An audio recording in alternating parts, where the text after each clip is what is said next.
Chapter है structured query language SQL, और इसमें हम क्या क्या सीखेंगे। सबसे पहले एसक्यूएल जो स्ट्रक्चर्ड क्वेरी लैंग्वेज है वो क्या काम करती है, और फिर उसके डेटा टाइप्स क्या हैं, जैसे कंस्ट्रेंट लगाते हैं माई एसक्यूएल में। एसक्यूएल फॉर डेटा डेफिनेशन, दो तरह के कमांड होते हैं एसक्यूएल में, डीडीएल और एक DML. DDL means data definition language और DML stand for data manipulation language. ठीक है, तो डीडीएल वाले डाटा डेफिनेशन के कमांड्स, फिर डीएमएल के कमांड्स, फिर क्वेरी कैसे लिखते हैं, उसमें अपडेट और डिलीट कैसे करते हैं डेटा को, फंक्शन कौन कौन से हैं एसक्यूएल में, ग्रुप बाय क्लॉज कैसे यूज होता है, ऑपरेशंस रिलेशंस के ऊपर कैसे लगाते हैं, और दो रिलेशन पर क्वेरी कैसे लगाते हैं, वो सब इस चैप्टर में हम पढ़ने वाले हैं। तो रेडी हैं आप? Yes sir. सर ध्यान से, बहुत जरूरी और आसान और स्कोरिंग चैप्टर है, सबसे ज्यादा इसी में से आएगा। 20 मार्क्स का टोटल है, तो आप समझिए कि 16-17 मार्क्स का इसी में से आएगा। So we have learned about relational database management system (RDBMS) and its purpose in the previous chapter. पिछले चैप्टर में हमने पढ़ा था कि DBMS का मतलब क्या है, डेटाबेस मैनेजमेंट सिस्टम, और ऐसा डेटाबेस मैनेजमेंट सिस्टम जो टेबल्स की फॉर्म में डेटा को स्टोर करता है, रिलेशन की फॉर्म में डेटा को स्टोर करता है, क्या कहलाता है, रिलेशनल DBMS, RDBMS। और उसका पर्पस क्या है, फाइल सिस्टम जो हम यूज करते थे तो बहुत सारी उसमें लिमिटेशन थी, जैसे लिमिटेशन थी data dependency or data inconsistency, data isolation, data dependence, and controlled sharing of data are some limitations which are overcome by using the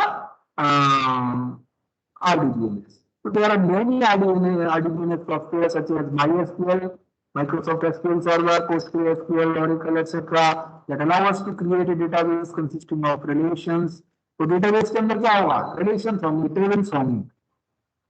So these RDBMS also allows us to store, retrieve, manipulate data on the database through queries. देखो, store करना किसी table में data को insert करना, retrieve करना अपनी requirement के हिसाब से टेबल में से डेटा निकालना, और मैनिपुलेशन जब हम बात करते हैं मैनिपुलेट डेटा, इसका मतलब इंसर्ट, अपडेट और डिलीट तीनों ऑपरेशंस। तो in this chapter we will learn how to create, populate and query the database using MySQL। तो सेकंड टॉपिक इंट्रोडक्शन था, MySQL क्या है, एक RDBMS है, और अब हम पढ़ने वाले ऑल द डेटाबेसेस, जो भी जितने भी DBMS हैं या RDBMS हैं, वो कौन सी लैंग्वेज यूज करते हैं, स्ट्रक्चर्ड क्वेरी लैंग्वेज को फॉलो करते हैं, एसक्यूएल को फॉलो करते हैं। तो हम MySQL यूज कर रहे हैं प्रैक्टिकल के लिए, वो भी किसको फॉलो करता है, एसक्यूएल को। तो the second topic of this chapter is structured query language. समझ में आ रहा है, स्ट्रक्चर्ड क्वेरी लैंग्वेज। बाय बाय में कई बार एक क्वेश्चन कि एसक्यूएल की फुल फॉर्म क्या है, बहुत आसान क्वेश्चन है, लेकिन फिर भी गलती कर देते हैं। आप बोल लेते हैं सिंपल क्वेरी लैंग्वेज या स्टैंडर्ड क्वेरी लैंग्वेज, लेकिन फुल फॉर्म क्या है एसक्यूएल की, तो स्ट्रक्चर्ड क्वेरी लैंग्वेज क्या है, स्ट्रक्चर्ड क्वेरी लैंग्वेज। मेरी आवाज आ रही है, बताइए, ये सुन पा रहे हैं?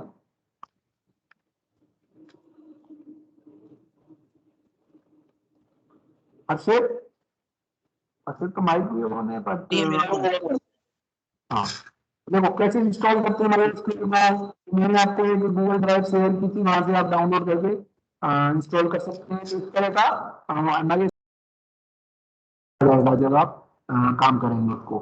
तो डेटा टाइप्स एंड कंस्ट्रेंट, जरूरी चीज क्या, डेटा टाइप्स कितनी है MySQL में, जैसे पाइथन में डेटा टाइप के 5 तरह के डेटा टाइप हमने बताए थे, मेनली कौन कौन से थे, तो पहला था नंबर, फिर था आपका सीक्वेंस, फिर था सेट, सेट के बाद नन, और नन के बाद मैपिंग, और नंबर को फिर से डाटा का इंटीजर, फ्लोट और कॉम्प्लेक्स के अंदर इंटीजर का एक बूलियन भी था, सीक्वेंस 3 तरह की होती है, सीक्वेंस में कौन कौन सी आती है, स्ट्रिंग, लिस्ट और टपल, और सेट आपका अकेला है, नन आपका अकेला है, फिर मैपिंग के अंदर डिक्शनरी थी।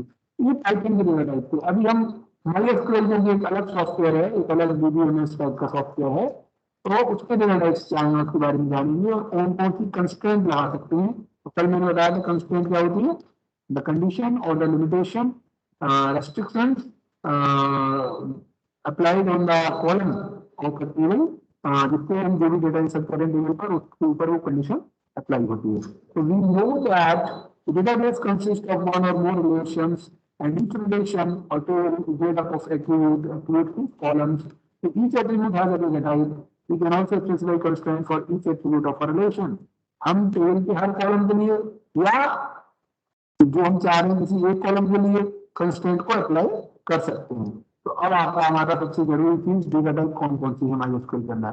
पहले करेक्टर एम, तो करेक्टर है CHR करेक्टर, और एम क्या है वहां पे number of character, size of data type का। तो करेक्टर कौन सा होता है, फिक्स्ड लेंथ डेटा टाइप। तो क्या कहते हैं, specify character data type of length n, where n could be any value from 0 to 255. Maximum length कितनी है character की 255. So character is of such length means that declaring character 10 implies to reserve the spaces for 10 characters. If data does not have 10 characters, the MySQL says that when it is character is special, spaces carried on the slide.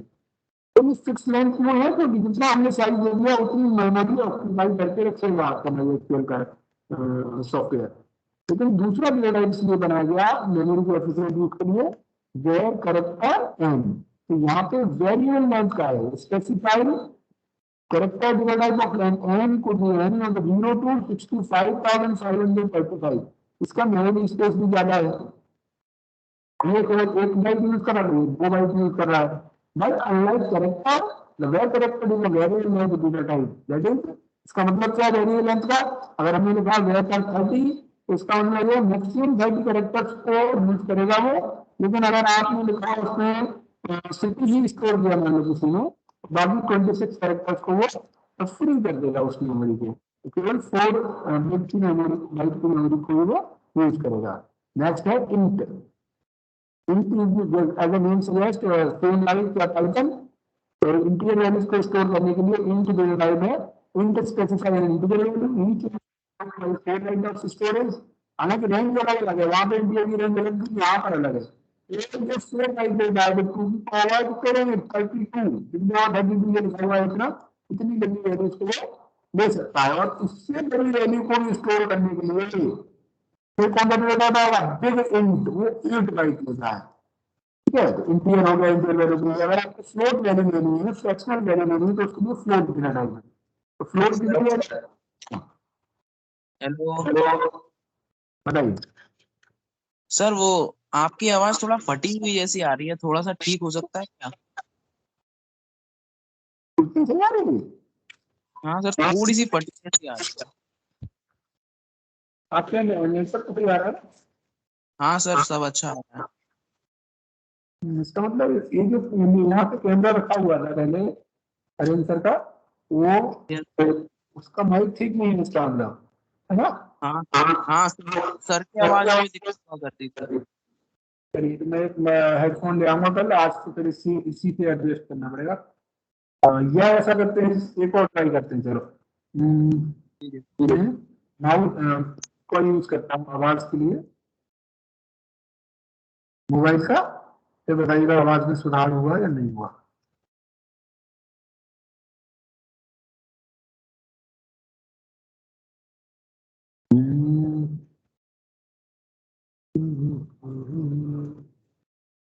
Join कर लिया मैंने। Add this device without audio, no.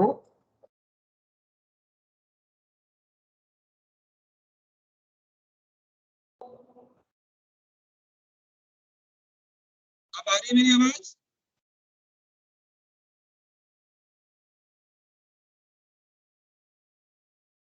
Hello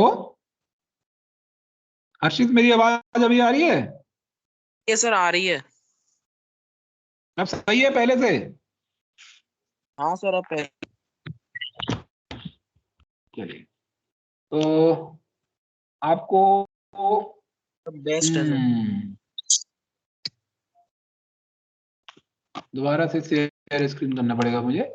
मैं यहाँ पे जाता हूँ और ये तो ज्वाइन हो ही रहा है, लेकिन फिर से ज्वाइन कर लेता हूँ और यहाँ पर मैं अपनी आवाज, सिस्टम की आवाज को बंद कर देता हूँ और ज्वाइन कर देता हूँ।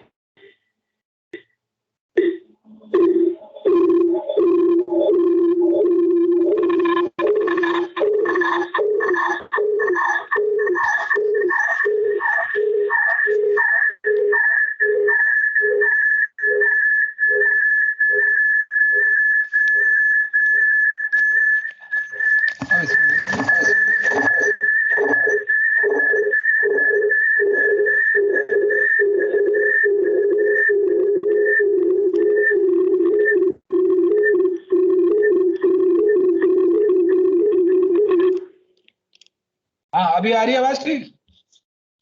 यस सर, अब आ रही है।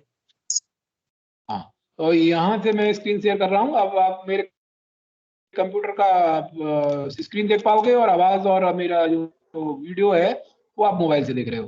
तो अभी ठीक आ रहा है? यस सर, आ रही है। आवाज ठीक हाँ आ रही सर, है अब और परफेक्ट है आपको सर। स्क्रीन भी दिख स्क्रीन में दिख रहा है। स्क्रीन दिख रहा है ना? Yes sir. चलिए,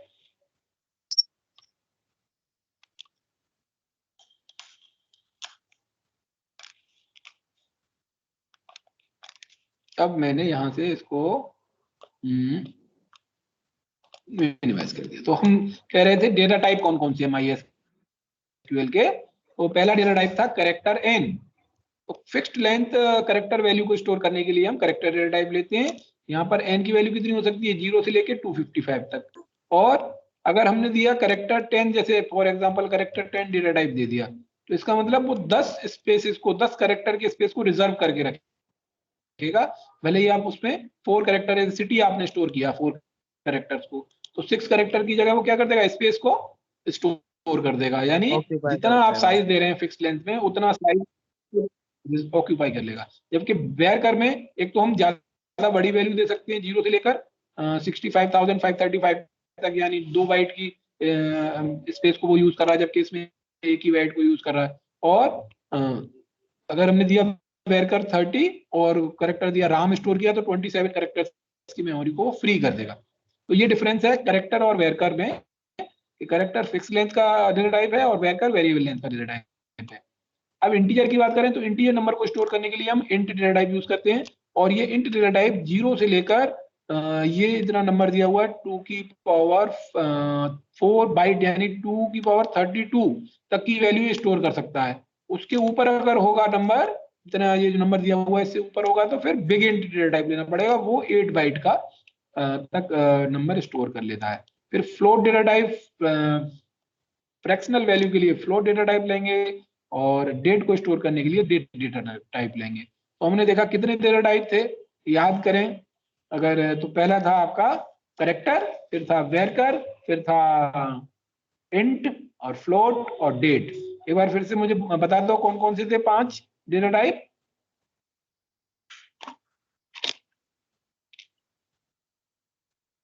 हर्षित, हाँ जरूरी सर। है सर एक डेटा टाइप मैपिंग था। MySQL? नहीं नहीं मैपिंग था, नहीं, अभी नन था। MySQL के पाइथन के नहीं, अच्छा, पाइथन के माई नहीं। एसक्यूएल के केयर, अच्छा हाँ, माई एसक्यूएल वाले। तो केयर था, हाँ, वेर केयर था, इंट था, बिग इंट था, हम्म। और एक नहीं याद आ रहा सर, पांचवा। तो पहला क्या था? केयर था सर, CHAR। करेक्टर। दूसरा क्या था? Var varchar. करेक्ट। तीसरा था इंट। इंट। चौथा था फ्लोट। पांचवा था big int. Date. Big int.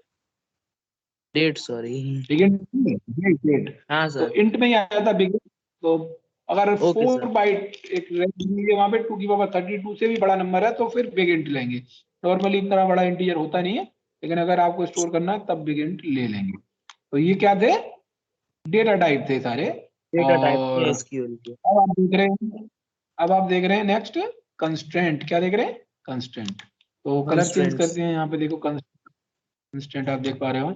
और अगर मुझे मान लीजिए यहीं पे मैं आया, ये इरेजर है और मैंने इसको ऐसे करके मिटा दिया, कलरफुल हो रहा था, इससे अच्छा लगेगा। Yes interactive pad sir. एक नया एक डिवाइस, उसको मैं यूज कर रहा हूँ पहली बार। यहाँ पे रखा हुआ था, मैं यूज कर लूँ, रखे रखे वैसे ही खराब हो रहे हैं। तो यस कंस्ट्रेंट आप सर। देख पा रहे हैं यहाँ पर। और देखो ये भी कुछ है, डिलीट विलीट या दोबारा से वापस लाने के लिए है। थिंग नहीं तो पेन ले आते हैं, पेन से चल रहा है नहीं, ये इसका कलर चेंज कर और ग्रीन कर लेते हैं। तो कंस्ट्रेंट पढ़ रहे हैं। तो कंस्ट्रेंट का नाम क्या होता है? कंस्ट्रेंट का मतलब क्या होता होगा बताओ? तो कंडीशंस कोई या फिर रेस्ट्रिक्शन। वेरी गुड, अच्छा कल थे आप क्लास में, वेरी गुड। तो कोई कंडीशन लगा देना किसी को, या लिमिटेशन लगा देना या रेस्ट्रिक्शन लगा देना। जैसे कि हम कहते हैं कि मोबाइल नंबर पे रेस्ट्रिक्शन है कि 10 डिजिट का ही वैल्यू स्टोर करेगा वो कॉलम, अदरवाइज एरर दे देगा, तो वो कंस्ट्रेंट हो गई। तो इसी तरह से कई तरह की कंस्ट्रेंट होती हैं। तो constant are the certain types of restrictions on the data values that an attribute can have. Attribute मतलब किसी कॉलम में जिस तरह की हम वैल्यू स्टोर कर सकते हैं टेबल के अंदर, उस पर कंडीशन लगा देना क्या कहलाती है? कंस्ट्रेंट। सो कुछ कंस्ट्रेंट के नाम दिए हुए हैं इस टेबल में, they are used to ensure correctness of data. अब क्वेश्चन ये भी आ सकता है कंस्ट्रेंट से आप क्या समझते हैं, व्हाई दे आर यूज्ड? को constraint are used to ensure the correctness of data. However, it is not mandatory to define constraint for each attribute of a table. हालांकि इनको यूज करना जरूरी नहीं होता, लेकिन आप चाहें तो इसको अप्लाई कर सकते हैं। तो कितने तरह की कंस्ट्रेंट है देखिए। अरे ये तो चल ही नहीं रहा, कहाँ अटक गए भाई साहब? तो पेन ही बन के रह गया, तो हटाओ। हट जाओ।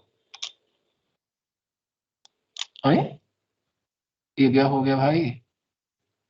इसको क्लोज करूं क्या? हो गया, ठीक। आइए, तो ये है कंस्टेंट। पहली कंस्टेंट है आपकी नॉट नल। नॉट नल, एक पहले तो नल वर्ड का मतलब समझिए, जब कोई वैल्यू तो है वहां पर लेकिन पता नहीं है क्या वैल्यू है, कोई अननोन वैल्यू है, तो उसके लिए नल यूज करते हैं। अब इंसर्ट करते समय, वैल्यू इंसर्ट करते समय टेबल में आपने नॉट नल कंस्टेंट लगा दी, इसका मतलब आप खाली नहीं छोड़ सकते, आपको कोई ना कोई वैल्यू वहां पर देनी है। तो अगर ऐसा करना हो कि किसी कॉलम में कोई वैल्यू लेनी ही लेनी है, जैसे आपने कोई टेबल क्रिएट की और आप चाहते हैं कि उसमें बच्चे मोबाइल नंबर फीड करें ही करें, तो जब तक मोबाइल नंबर फीड नहीं करेंगे तब तक एरर देता रहेगा वो, है ना। सो नॉट नल क्या है कि आप उस कॉलम की वैल्यू में कोई ना कोई वैल्यू देंगे, उसको खाली नहीं छोड़ेंगे। दूसरी कंस्टेंट है यूनिक। यूनिक कंस्टेंट अगर किसी कॉलम पे लगा दी तो एक बार अगर कोई वैल्यू इंसर्ट हो गई तो रिपीटेड वैल्यू नहीं डाल सकते, डुप्लीकेट वैल्यू नहीं डाल सकते, हर वैल्यू यूनिक होनी चाहिए। अगर आप रिपीट करेंगे वैल्यू को तो यहाँ पे एरर आ जाएगी, यूनिक कंस्टेंट लगा देंगे तो। और डिफॉल्ट में क्या है? डिफॉल्ट कंस्टेंट ये कहती है कि जब आप टेबल में डेटा इंसर्ट कर रहे हैं और आप किसी पर्टिकुलर कॉलम की वैल्यू नहीं देते हैं, तो फिर वो जो डिफॉल्ट वैल्यू आपने दी हुई है उस वैल्यू को ले लेगा। तो जब ऐसी कोई डिफॉल्ट वैल्यू में सेट करनी होती है तो डिफॉल्ट कंस्टेंट लगा देते हैं। फिर है आपकी प्राइमरी की। तो प्राइमरी की कंस्टेंट अगर लगा देंगे तो प्राइमरी की क्या होती है? बताओ, प्राइमरी की कल बताई थी क्या होती है प्राइमरी की?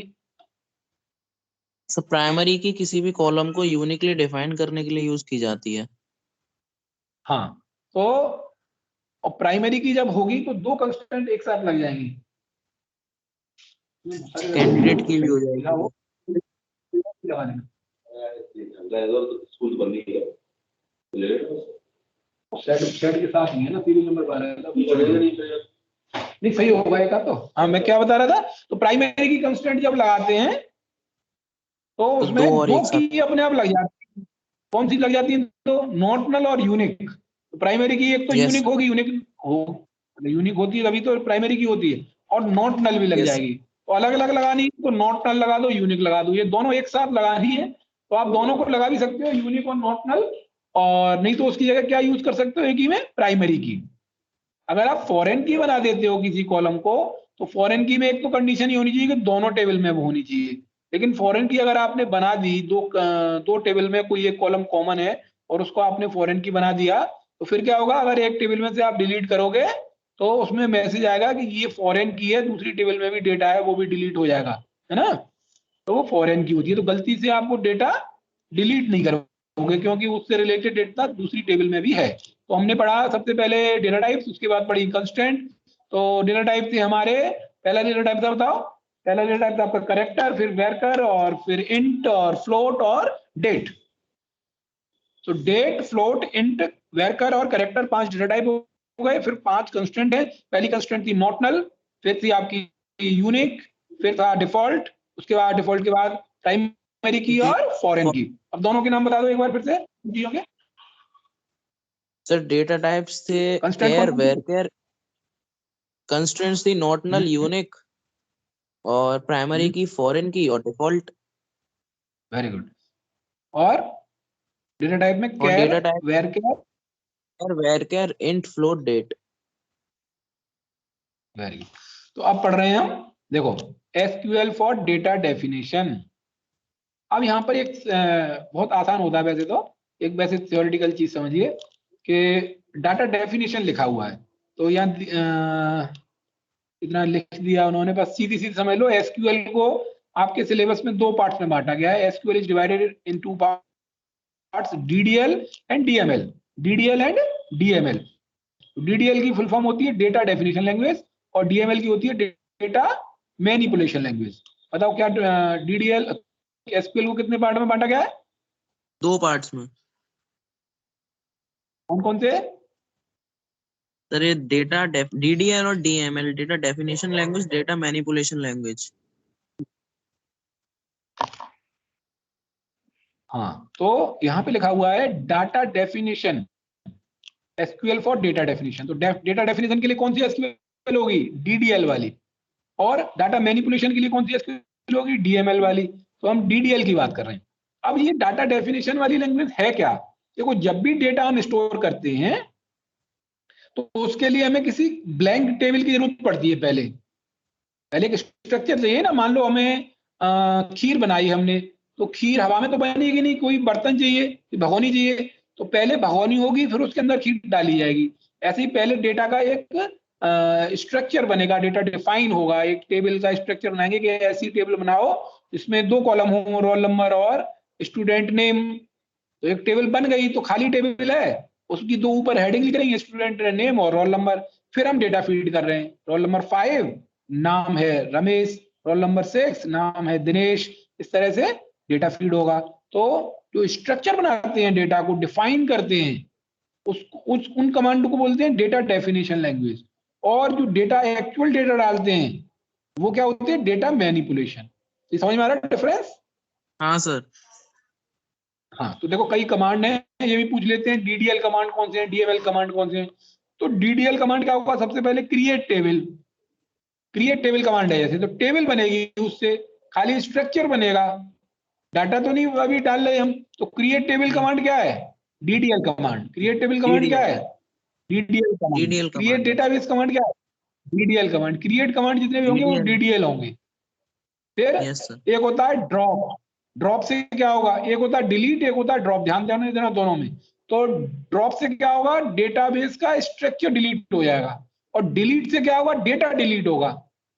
डिलीट से तो डेटा डिलीट होगा, और ड्रॉप से स्ट्रक्चर डिलीट हो जाएगा। यानी अगर हम ड्रॉप टेबल करते हैं तो टेबल का स्ट्रक्चर ही डिलीट हो जाएगा। स्ट्रक्चर डिलीट हो रहा है, यानी मान लो हमने भगोने में खीर रखी हुई है, तो मान लो ड्रॉप से तो भगोनी डिलीट हो रही है, और डिलीट से खीर डिलीट हो रही है। तो अब अगर हमने ड्रॉप कर दिया, भगोनी ही डिलीट हो गई, तो डेटा तो वैसे ही, फिर डेटा रुकेगा कहाँ पे? डेटा अपने आप उड़ जाएगा। समझ में आ रही है? Yes sir.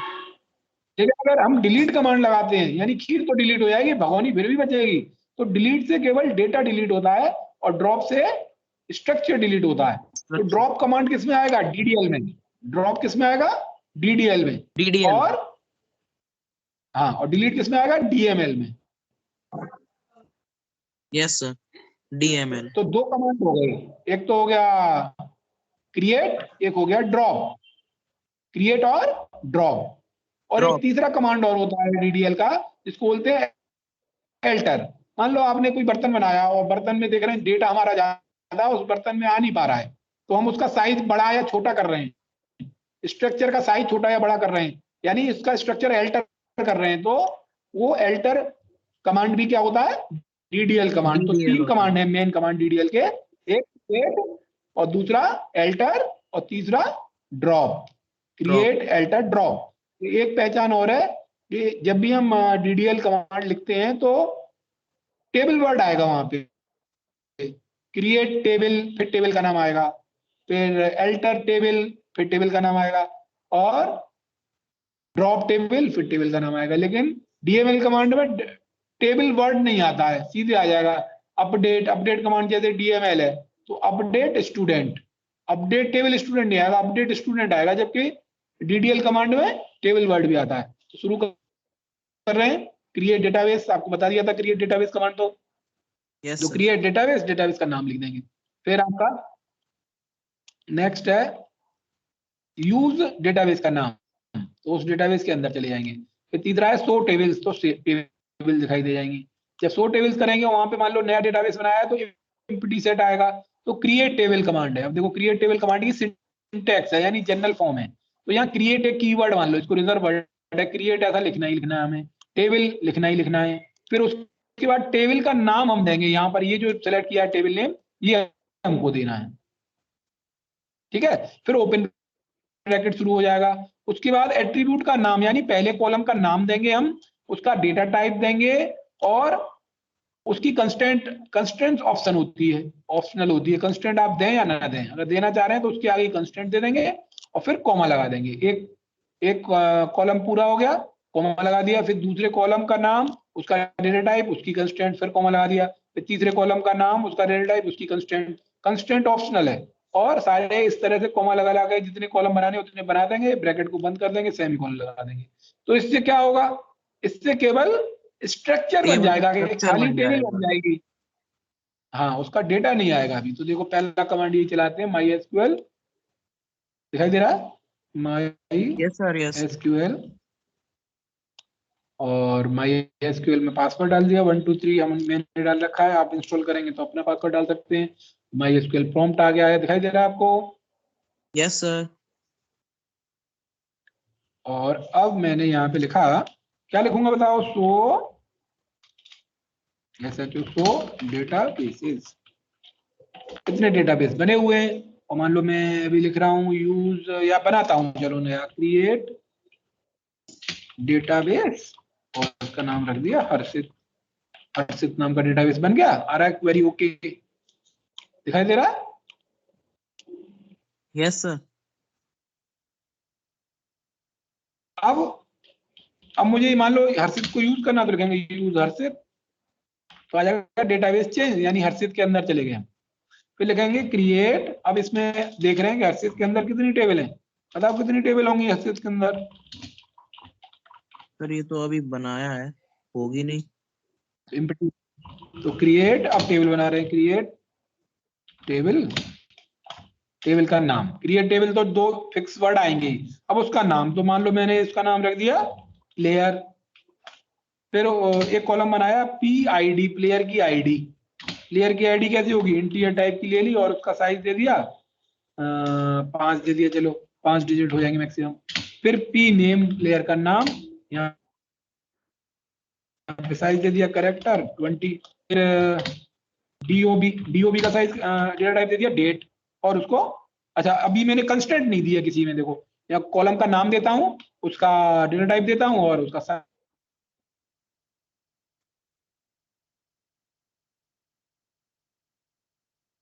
दे की, तो ये प्राइमरी की बन जाएगी, यानी।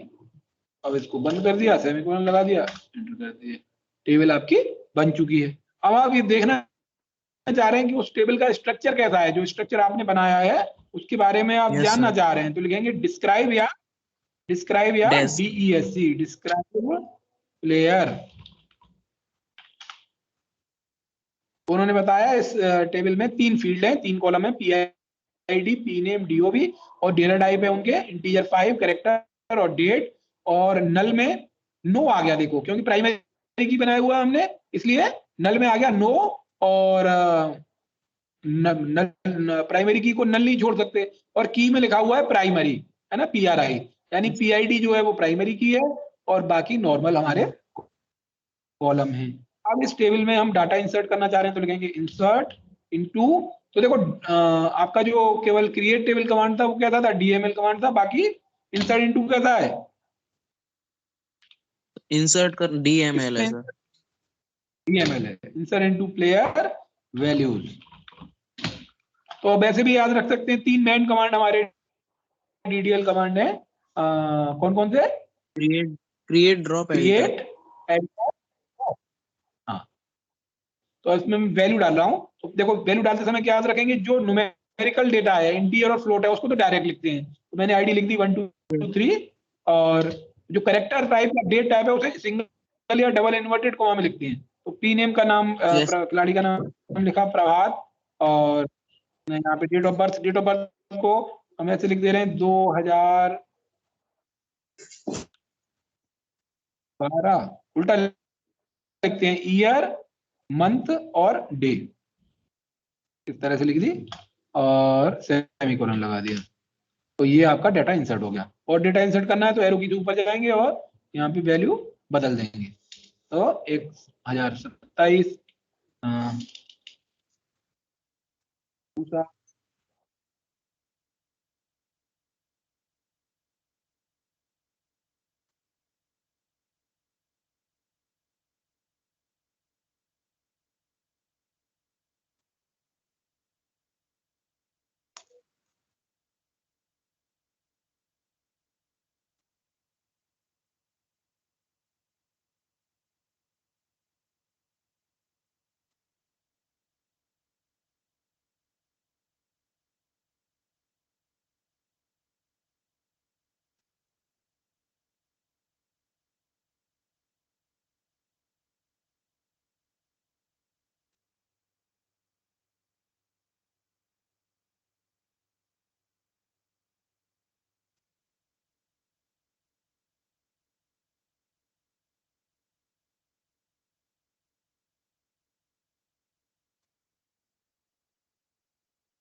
तो आवाज आ रही है मेरी? यस सर, अब आ रही है। सेलेक्ट स्टार फ्रॉम स्क्रीन देख पा रहे हैं क्या आप? यस सर, दिख रही है। प्लेयर। तो टेबल का डेटा देखना है तो क्या लिखते हैं? सेलेक्ट स्टार फ्रॉम टेबल का नाम। तो इसमें देख रहे हैं आप दो रो आपको दिखाई दे रही है, प्रभात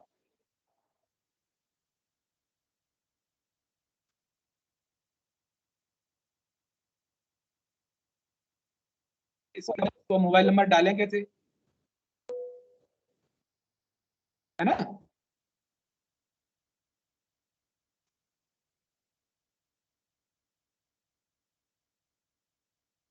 सर आपके मोबाइल वाली आवाज कट रही है अब। हाँ, अभी आ रही है? हाँ सर, अब आ रही है। अभी आवाज आ रही है? हाँ सर, तो अब जब ठीक। मान लो ये हमने टेबल बना दी और बनाने के बाद हमको ये लगा कि अब इसमें मोबाइल नंबर और होता है खिलाड़ी का, तो मोबाइल नंबर इसमें इंसर्ट कर नहीं सकते, तो उसके लिए उसका स्ट्रक्चर बदलना पड़ेगा। तो स्ट्रक्चर बदलने के लिए कौन सा कमांड है?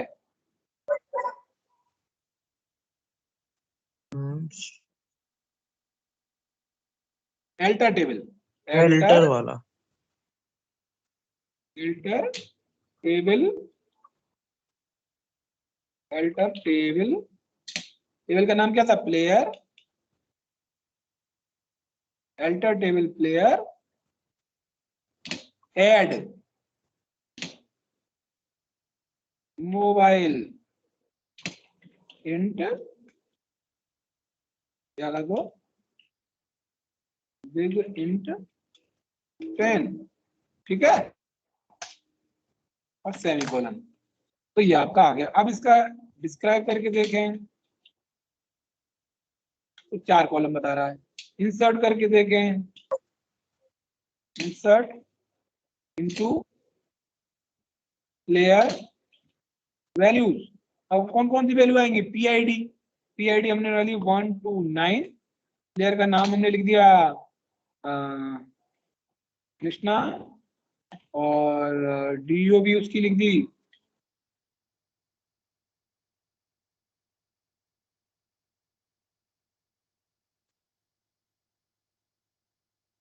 डीओ भी हो गई। अब चौथी वैल्यू और देनी पड़ेगी। तो चौथी वैल्यू अगर मान लो हम नहीं देते हैं तो क्या होगा?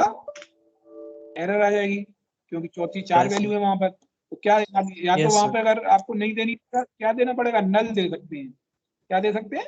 यस, नल। नल दे सकते हैं, या मोबाइल नंबर दे सकते हैं वहां पर, अगर याद है आपको तो। Control yes. इसी करते हैं एरो से।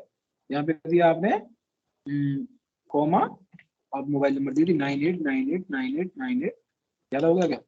98989898, ठीक है। तो यस सर। ये आपका इंसर्ट हो गया। अगर आप अब देखना चाह रहे हैं कि टेबल में क्या था, सेलेक्ट स्टार फ्रॉम प्लेयर, तो देखो क्या आया? प्रभात और उषा, क्योंकि हमने वैल्यू डाली नहीं थी तो नल लिख दिया वहां पर। कृष्णा का मोबाइल नंबर आ गया। तो स्ट्रक्चर भी इस तरह से आ सकता है।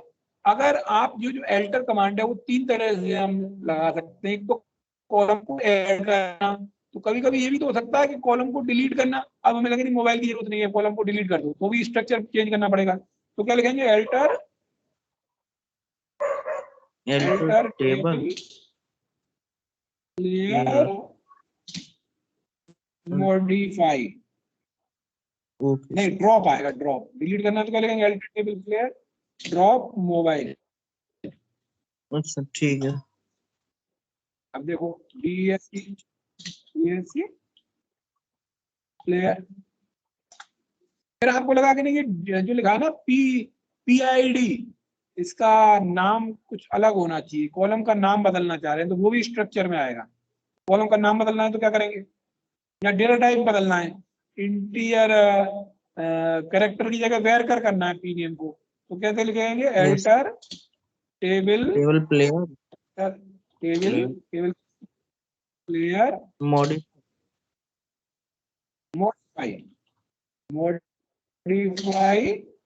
पी नेम, और यहाँ पे कैरेक्टर की जगह दे देंगे वेर कर 15। तो अब देखेंगे कि भैया इसका अभी क्या स्ट्रक्चर, तो देखो कैरेक्टर की जगह क्या हो गया, वेर कर हो गया, तो वेर कर चेंज हो गया। तो 3 वैल्यू आ गई। कॉलम को ऐड करने के लिए अल्टर टेबल ऐड, ड्रॉप करने के लिए अल्टर टेबल ड्रॉप, और डेटा टाइप बदलने के लिए अल्टर टेबल मॉडिफाई। और अगर आपको नाम बदलना है तो क्या करेंगे, पी नेम की जगह प्लेयर नेम लिखना है तो क्या करेंगे, अल्टर टेबल चेंज। और इतने ही उसके वेरिएशन है 4, अल्टर टेबल प्लेयर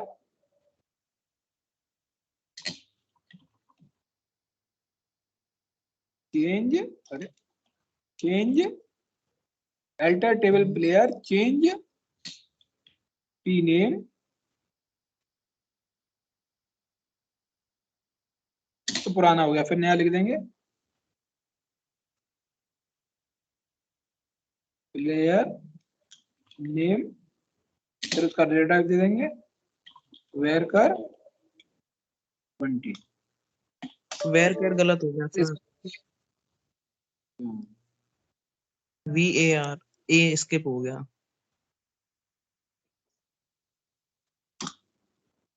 ठीक है, अब देखो क्या आ रहा है, DESC प्लेयर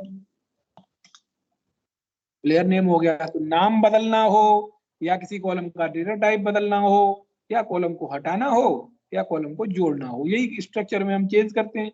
या पूरे कॉलम को ही हटाना हो, या पूरी टेबल को हटाना हो, तो क्या लिखेंगे, ड्रॉप प्लेयर, पूरी टेबल का स्ट्रक्चर हट जाएगा। और स्ट्रक्चर बनाने के लिए क्रिएट टेबल है। तो ये सारे आपके DDL कमांड तो सारे हो गए। अब आ गया आपका DML इंसर्ट इनटू, हम करते हैं। अगर हम पहला एक कमांड देखें, सेलेक्ट से क्या कर रहे हैं, हम सर्च कर रहे हैं, सेलेक्ट और स्टार लगा देते हैं, यानी पूरी टेबल को की क्वेरी होगी, पूरी टेबल को सेलेक्ट करिए, सेलेक्ट स्टार फ्रॉम प्लेयर, पूरी टेबल में जो भी डेटा होगा पूरा दिखा देगा वो। ये आ गया। अब इस पे इंसर्ट करना हमको, इंसर्ट कमांड कब चलाया था, अब यहाँ पे 3 ही कॉलम रह गए, है ना, एक ड्रॉप कर दिया था, तो ये वैल्यू हटानी पड़ेगी। और यहाँ पे हमने लिख दिया 12131 लिख दिया, चलो।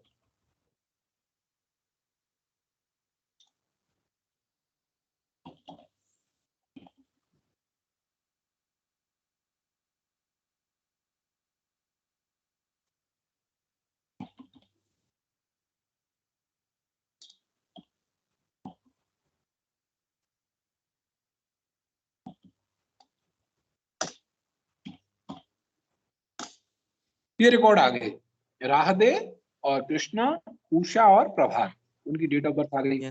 अब देखो डेटा इस तरह से हम टेबल बना लेते हैं, डेटा को तरह से इंसर्ट कर देते हैं। तो अब अपडेट में क्या होता है, DML कमांड्स पे क्या होगा, एक तो इस तरह सेलेक्ट कमांड DML कमांड होगा, क्योंकि इससे हम देख रहे हैं। इंसर्ट से क्या कर रहे हैं, डेटा इंसर्ट कर रहे हैं। और डिलीट करना है मान लो किसी को, तो डिलीट कैसे करेंगे, डिलीट फ्रॉम प्लेयर। डिलीट से क्या होगा, डेटा डिलीट होगा, स्ट्रक्चर डिलीट नहीं होगा। डिलीट फ्रॉम प्लेयर, अब इस तरह लिख देंगे डिलीट फ्रॉम प्लेयर, तो पूरी टेबल का डेटा डिलीट हो जाएगा। नहीं, डिलीट स्टार फ्रॉम प्लेयर लिख देंगे, डिलीट स्टार फ्रॉम प्लेयर, पूरी टेबल का डेटा डिलीट हो जाएगा। लेकिन अगर हम लिखते हैं डिलीट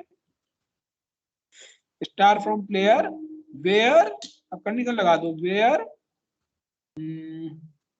PID इक्वल्स टू 1 2 3 ऐसे लिख दिया हमने, तो कौन सा डिलीट होगा इसमें से? पहला वाला।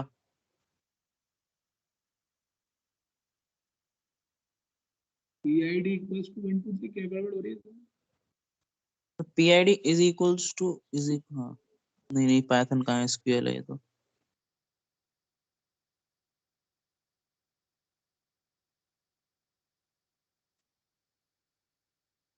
पता नहीं।